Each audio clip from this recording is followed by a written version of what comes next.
diante de uma perda, por exemplo, perda de um ideal, de um emprego, de uma posição, de uma relação, pode ser também a perda de uma pessoa, de um objeto, nós normalmente somos lançados aos labirintos do luto. E vale ressaltar que, do ponto de vista da manifestação dos sintomas, o luto é composto por diversas faces. Primeiramente, surge, o que é mais evidenciado é a tristeza.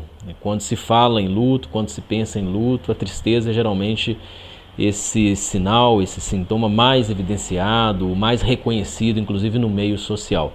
Mas é importante frisar que o luto não é feito só de tristeza, né? Além da tristeza propriamente, que pode oscilar, pode passar por vários graus, nós temos também a falta de energia e a falta de disposição. Nós temos o retraimento dos investimentos psíquicos, né? A pessoa no momento do luto ela se retrai muito, ela não tem muita energia nem muita disposição para realizar investimentos psíquicos. Junto disto é comum surgir uma extrema sensação de vulnerabilidade e também de desamparo. O encontro, junto disto, o encontro com uma certa impossibilidade de investimentos, ou seja, de relações futuras. A pessoa acha que não haverá condições para outros investimentos, as portas estão meio que fechadas. E há também aí a falta do apetite, no sentido mais estrito, apetite quanto à alimentação, mas também no sentido amplo, o apetite para a própria vida, o apetite para o despertar e levar a vida adiante. E, junto a isto, além de todos esses aspectos, nós temos aí a vivência de um crepúsculo, ou seja, como se houvesse um pôr do sol na vida da pessoa. Então as coisas começam a ficar meio cinzas, meio sem brilhos, a própria vida fica meio sem atração, fica sem gosto. Isso é uma espécie de crepúsculo. Agora, junto disso tudo, curiosamente, nós podemos ter, em meio ao luto, um avesso da moeda, o outro lado da moeda. Nada impede, isso costuma acontecer em alguns momentos, que não bem o processo de luto passe por essas manifestações, mas nós temos aqui uma espécie também de agitação, o contrário disso tudo, uma espécie de agitação, uma espécie de excitação psíquica. Então, em meio a um processo de luto, há momentos que a pessoa pode, inclusive, passar por um estado de euforia. Mas, junto disso tudo, é muito importante que, a despeito da tendência atual da psicopatologia, a despeito desse chamado que hoje a psicopatologia contemporânea faz sobre nós todos, é muito importante que a gente evite essa excessiva psicopatologização do luto. Ou seja, vale reservar para o luto um lugar bem diferente desse lugar de doença, de distúrbio, de transtorno. Não que não haja algo no luto que possa inclusive ir nessa direção, mas é muito importante verificar que o luto ele tem uma função psíquica. Isso é um ponto crucial para a psicanálise. O luto tem uma função psíquica. O luto é fundamentalmente uma forma de trabalho psíquico. E hoje, no geral, nós temos uma certa impaciência para com a temporalidade e também o processo desse tipo de trabalho.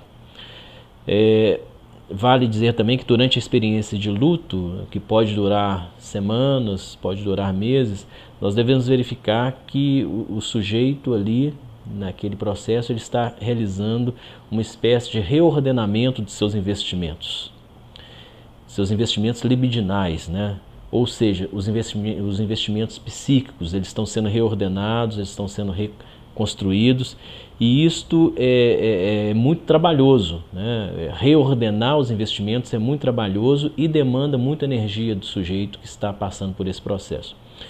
Agora, não se trata somente durante o luto de se reordenar o campo de investimento.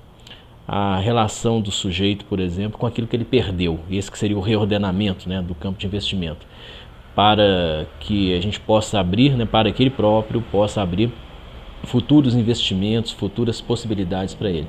Mas o crucial na trajetória do luto, eu repito, nessa forma de trabalho que é o luto, e não somente de sofrimento, de lamento, o crucial é um reordenamento da posição que o próprio sujeito tem em relação àquilo que foi perdido. né? Então não é um reordenamento somente dos investimentos, mas é um reordenamento inclusive da posição do sujeito diante de seus investimentos. É assim que nós podemos compreender o que nos mobiliza no luto, né? Vale compreender o seguinte: inicialmente, o que nos mobiliza, né, o que nos chama a esse trabalho, né, que é o luto, é não só a perda de alguém ou algo que nos é muito precioso. Esse é um ponto muito evidente, é um ponto mais destacado, mas por outro lado, o que é menos nítido, mas é muito importante, né, e que é inerente ao luto. Nós somos lançados ao luto exatamente por aqueles que, uma vez perdidos, nós tínhamos, né, vamos pensar em pessoas, uma vez perdidas, nós tínhamos algo a ver com a falta deles. Ou seja, de algum modo, nós estávamos ocupando uma função, seja uma função de preenchimento, seja uma função de parceria, diante de alguém que não mais está diante de mim, não mais está face a mim. Então é assim que surge, né, quando isso é perdido, é assim que surge escancaradamente a minha própria relação com a falta. Esta segunda dimensão, por assim dizer, do luto, né, que eu acabei de mencionar, ela foi melhor elucidada para nós pelo psicanalista Jacques Lacan. E é exatamente através desta perspectiva que nós podemos localizar o porquê de, às vezes, né, sermos capturados pelo trabalho do luto ali onde menos esperávamos. Por exemplo, o término de uma relação amorosa, o término de um namoro. Às vezes um dos parceiros pode achar que é isso mesmo que ele quer, que, né, já é tudo muito simples, não tem mais investimento naquela relação, não quer mais estar com aquela pessoa. E, todavia, ao final dessa relação, exatamente pela função que um deles pode ocupar diante do outro, ele de maneira inclusive violenta, de maneira intensa, ele é capturado pelo sentimento de luto, pelo trabalho do luto. Então esse é um ponto muito curioso, compreender que no luto nós não só estamos às voltas com o trabalho em relação ao objeto perdido, mas também às voltas com a função que nos foi, né, sequestrada. A função que nós exercíamos diante de uma outra pessoa, essa função, num dado momento, ela é perdida. Então isso dá muito trabalho também. Agora, o que a psicanálise tem a ver com tudo isto, né?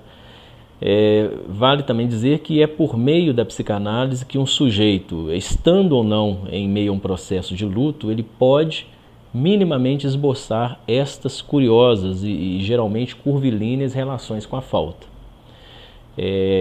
Não só aquilo que me falta, por um lado, mas também aquilo que se refere à falta dos outros. E que, de algum modo, eu me envolvo, eu me embaraço com essa falta, né? Então, lidar com a falta é não só lidar com alguma coisa que me falta, mas lidar também com o lugar que eu tenho diante da falta dos outros. Isto, né, dar-se conta minimamente disto ao longo de um processo analítico, lidar com isto evita o luto? Não, de forma alguma, isso não evita o luto. Mas, de certo modo, isto nos abre possibilidades para um trabalho que, na falta de certos recursos, ele pode ser paralisante, ao invés de ser um trabalho que nos abre, né, para outras possibilidades de lidar com a falta. Não só com aquilo que me falta, mas de lidar exatamente com o modo de eu me relacionar com a falta dos outros. Esse é um ponto fundamental que, ao longo de um processo analítico, eu posso extrair alguma consequência, né, desta minha própria relação com a falta, relação esta que o luto escancara.